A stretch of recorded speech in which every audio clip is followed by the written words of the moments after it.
Hey everyone, thanks so much for joining me today. This is Certified Career Coach Ro Leathers, and today our topic is specifically for high schoolers, planning your future strategies for high school students. All right, so I'm going to start off with a quote from Abraham Lincoln that I think is going to summarize our entire topic today and why it's so important. The best way to predict the future is to create it. Let's talk about how, as a high schooler, you can start shaping and molding your future. So, today's topic is career planning. As you are approaching the end of your high school years, you're probably thinking about your future and direction you want to take your life and where you would like to see yourself a few years from now. And the one thing that is pretty daunting is trying to figure out what path are you going to take?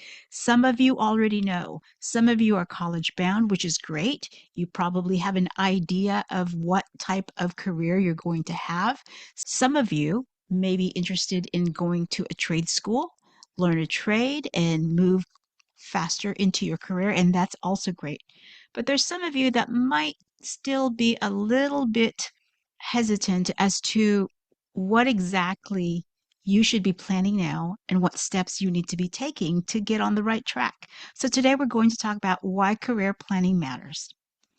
Well, career planning matters because when you're planning your career, you're going to look for something that you enjoy, something that you can be good at, and something you can be competitive in.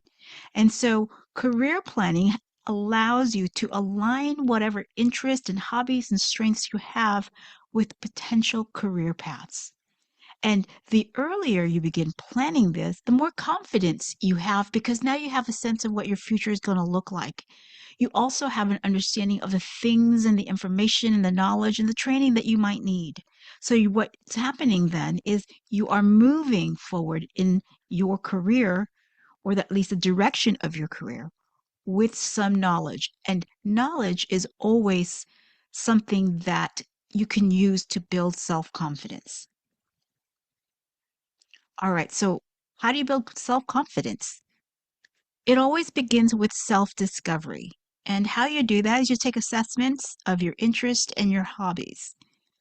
There are tools that you can use for career assessments to help you identify what you like, what you don't like, what your strengths are, what your weaknesses are.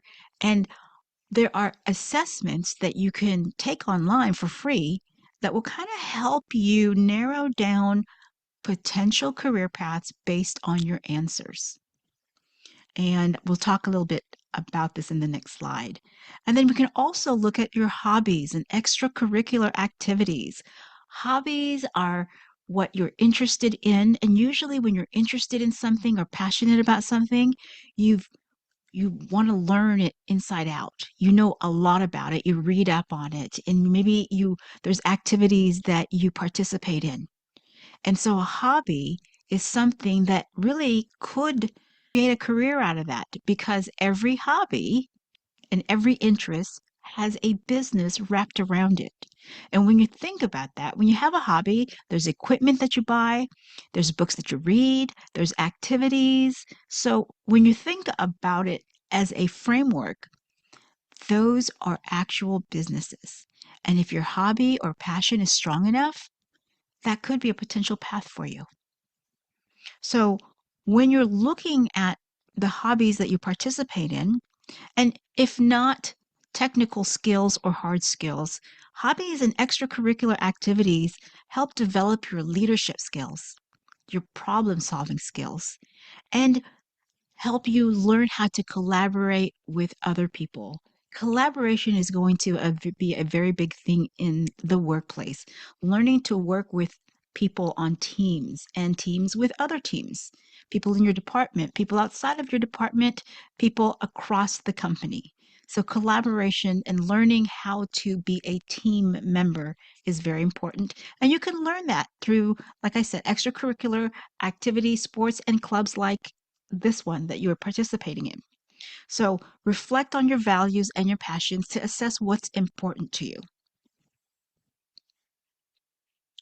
All right, so let's talk about assessments and doing research.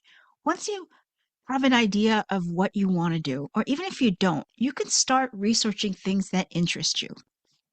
If, for example, you have a list of potential careers that you might be interested in, maybe you want to be a pilot, maybe you want to be a chef, or maybe you want to be an astronaut. You can find out about each of these occupations in the Occupational Outlook Handbook. It is administered by the U.S. Department of Labor, so it's reliable and robust. And you can learn everything about those careers as far as education, expectation, industries that hire, the forecast, what's going to happen in the future. All of those things can help you assess if particular career paths are going to be viable for you. And then there's a couple of other websites that you can visit. ONET is one of them, and it's also a database administered by the U.S. Department of Labor where you can research about the particular roles and positions, typical day, what skills are necessary, what type of training, what type of education. And the other website that the U.S. Department of Labor also administers is Career One Stop. That's very similar to ONET, so play with those a little bit and see if you can gather the necessary information to help you determine the direction that you want to take with your continued studies, activities, and future path. All right, and of course, other research platforms that you are already familiar with. You can use ChatGPT. You can use Copilot, which is AI from MS 365. And then, of course, our old standby Google.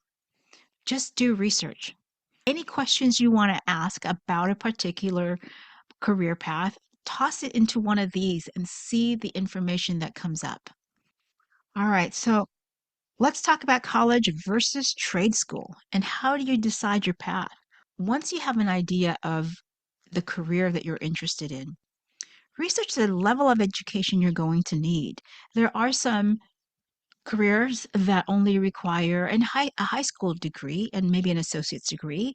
Others may require a bachelor's degree and some a more advanced degree, like a master's or a PhD, depending on how much commitment you're willing to give towards your education. That's also going to be very important because you want to make sure that you're going to be competitive and marketable in whatever role that you want.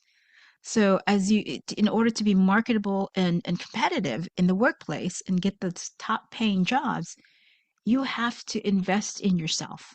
And whether that be education, training, or certification or licenses. Okay. So make sure that when you commit to a career, understand the investment time, dedication, and money it's going to take in order to get that degree, that training, the certification, that license, right? So explore paths that align with your goals and resources. Now, one thing I want to say here is when we're talking about planning your career, we're not talking about planning your entire 30 years ahead of you and what you're going to be doing because we have to remain adaptable because things change. The goal for today is to just kind of open up a horizon for you to help you see the possibilities for your career for now. That's what I call it when I'm working with adult students is this is your for now job. This is not your forever job. This is for your now job. So as speaking to you, high school schoolers, this is your for now path. Just so that you have a beginning and you can start looking ahead and planning for your future. All right, so what else should we consider? Let's look at AI. We've all heard about AI, and it's only been in the mainstream a couple of years, but it has impacted all industries.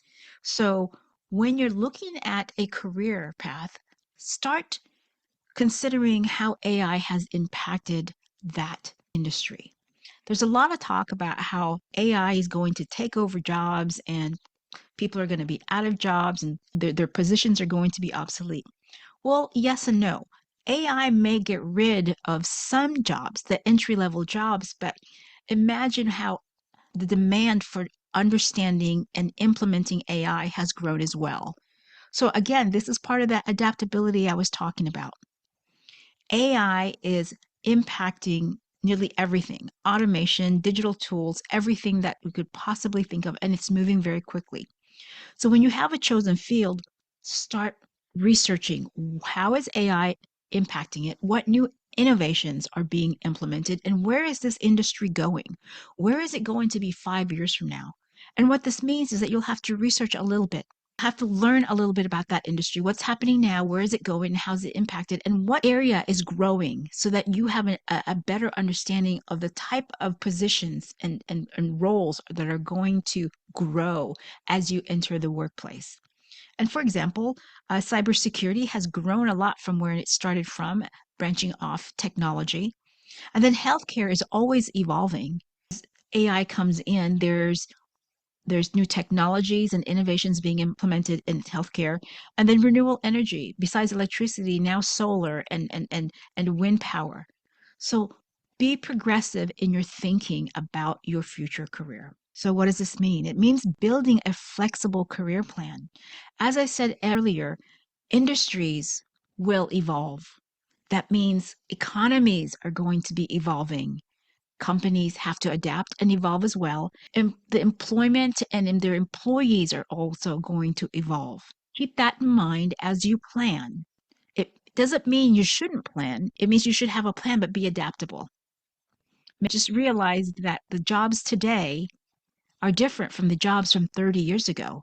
There are jobs from 30 years ago that no longer exist, and there's jobs today that never existed then. Things are evolving. You will evolve. Of it in a way that you were different 5 years ago. You've evolved, not just in age, but your interest, your likes and dislikes, your strengths and weaknesses have also changed. So keep that in mind. So what we're looking at is for you to continue developing your skills. And if you don't know what career you want yet, then develop your soft skills. Soft skills are transferable skills that you can carry from one role to the next. That's problem solving skills, communication skills, collaboration skills, leadership, right? These are skills that every employer is looking for because it's not technical. And really, what it really comes down to, and if you look at the list that I have here, problem solving, communication, collaboration, what it comes down to are these skills are about working with other people.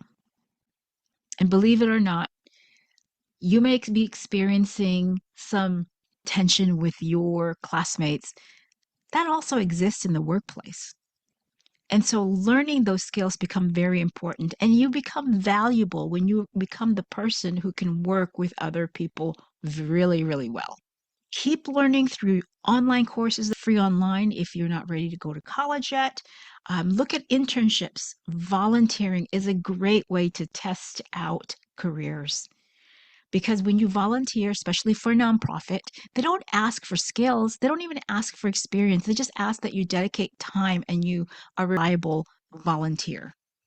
If you want to learn business, go volunteer for an organization trying to raise money for a specific cause. If you want to be a fundraiser, an events planner, contact nonprofit organizations that align with your own beliefs and passions and see how you can contribute while you learn. All right, so we just started talking about a network, building your connections. It's important. A network of professionals is important to have because they can open opportunities for you. I don't know how many times I've spoken with people who told me that they found their job through word of mouth, through a friend, or through a meeting, or through a mentor, or through somebody that they knew before they even found out about it online. So create connections now with your teachers, looking for mentors, and with your peers, with each other. Stay in touch with your friends when you go off to college or move away. Also, if you're not already on LinkedIn as a rising college student, I encourage you to create a profile. It is not your resume. You do not cut and paste a resume on LinkedIn. You talk about your interests. You are a high schooler, so there's not a lot of expectation that your LinkedIn profile is going to be robust. It's just a presence that you have. You don't have to put a lot about yourself at this point, but what you can do is you can follow companies that you're interested in learning about, maybe working for someday. Connecting with people, following people actually is probably about is better with at your age is follow people who are key leaders in those fields. When they publish an article or make a comment or share something, you will be one of the first people to see it in your feed. And that's one way that you can stay in the know of what's happening in the potential field or area that you're interested in. And then let's look at the bigger picture, okay? Why it's a good idea to stay connected with your friends. Your generation will run industries someday. One of you may be the next Bill Gates, Steve Jobs, Jeff Bezos, or Elon Musk. Start working on becoming a leader. Show your initiative, practice accountability, and dream big. Engagement is such a big deal in the workplace. Show initiative. If you're curious about something, dive into it. Show engagement. Be a leader. Show that you want to work with other people. Show that you can lead groups of people. If you have an idea, share it. Because there's way too many people who sit on the sidelines, and you don't want to be one of them. And again, economies and job markets will continue to evolve, adapt. Adaptability is essential. All right, so let's conclude this. Couple of takeaways. Self-discovery is the foundation of career planning.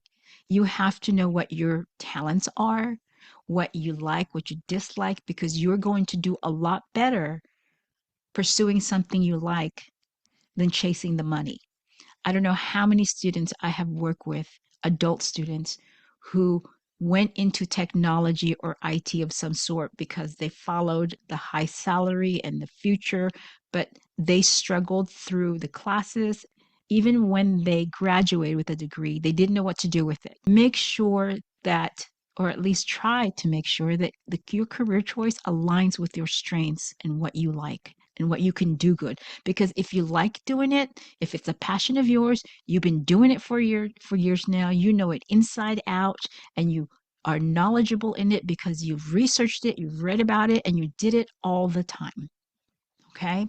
So that means you're good at it, you can be competitive, and you can be marketable in whatever that is. Again, stay adaptable, embrace innovation, and build meaningful connections, and always look for those opportunities.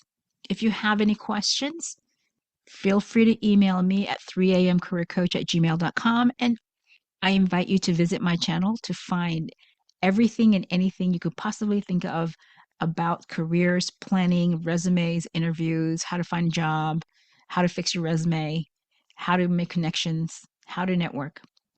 Thanks so much. I'll see you in the next one.